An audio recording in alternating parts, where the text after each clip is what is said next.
The Texas Longhorn Football Mood Tracker. Where is the fan base in Austin right now? Well, like I just said, I'm assuming the role of a Texas fan. If you're watching the individual video for the next however many minutes this goes, I am a Texas fan right along with you. I got 3 words that are going to come out of my mouth that describe what my mood is. My mood is roll, tide, roll. I'm not apologizing for that. There are no qualifiers. I don't need to explain my statement. Forget about 2009. Forget about what would have happened if Colt didn't get hurt. All that's behind us. It does us no good to focus or dwell. Roll, tide, roll. I need as much of that energy that we just brought from Tuscaloosa to come west as possible. Look, Texas is Texas, and we'll all be proud of it until the end of time, and we'll defend the brand to the very death. However, we also need to understand they got something figured out there. We hired Sark from Alabama, and he hired a bunch of people from Alabama. Hopefully we can import that. But, man, we need to humble ourselves enough to know they've had something figured out. We want to import it. And losing is not fun. In fact, losing sucks. It's awful. And we've done too much of it here. I mean, we haven't been 2-10 or anything like that, but we've done too much of it. But you know what I've come to realize? This is kind of like a Kyle South Park premonition. I've come to realize that losing is kind of a byproduct. I think a lot of you guys get it too. Around Texas, you pay attention to the program day to day. Obviously, we all do. We're Texas fans, right? But here I think is one key difference. The public, Oregon State fans, Virginia Tech fans, they watch us, they care about Texas, but they just see us lose the game on Saturday, and they look and they say, hey, Texas lost today.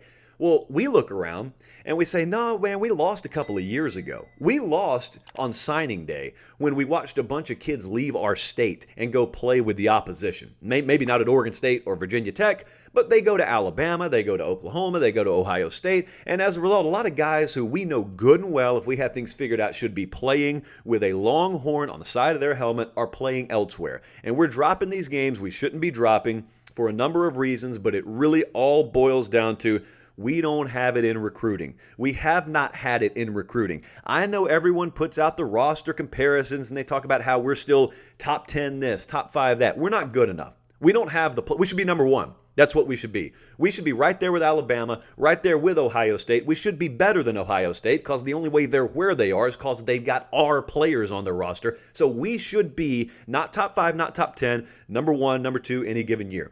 If we were that, you know what we could afford to do? We could afford to actually show up and play a B- game any given Saturday and still win. Alabama can do it. You know why? Because they're that much better than everyone. We should just be that much more talented than everyone. Basically, what I guess I'm saying is we know we have to fix Texas.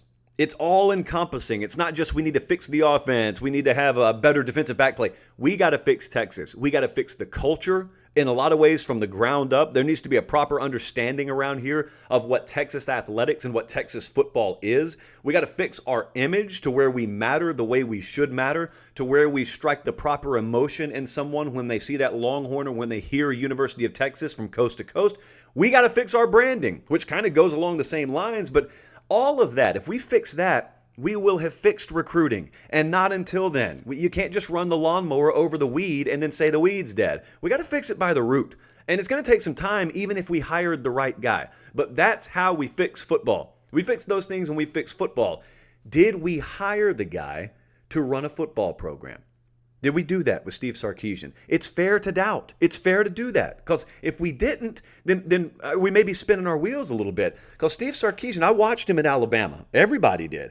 That guy's knocked it out of the park. I've never seen offensive football run at such a high efficiency level as I've seen for Nick Saban at Alabama with Sark calling the plays and at the wheel over the last couple of years.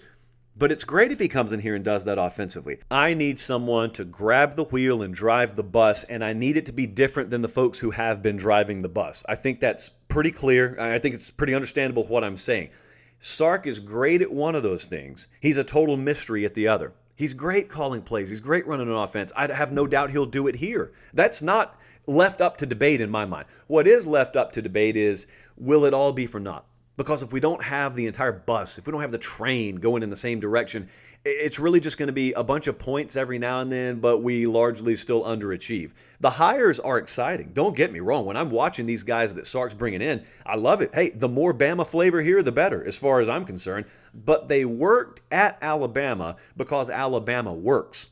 I want to stress that. These guys didn't start at Alabama. They became rock stars at Alabama in a lot of cases. They worked at Bama because the Bama model works. And the Bama model works, finish the sentence with me, because Nick Saban runs it. Who is going to run Texas? And if it takes you more than 2 seconds to answer that question 6 months from now, when I ask you, hey, who's running Texas football? If it takes you more than 2 seconds, then we still have a problem on our hands. So that is my wish. My wish is that Sark is the right hire. He's running the ship. He's operating everything. He's got his hands on everything. And as a result, we are in the process of fixing Texas. To be continued. I don't think we can judge that right now.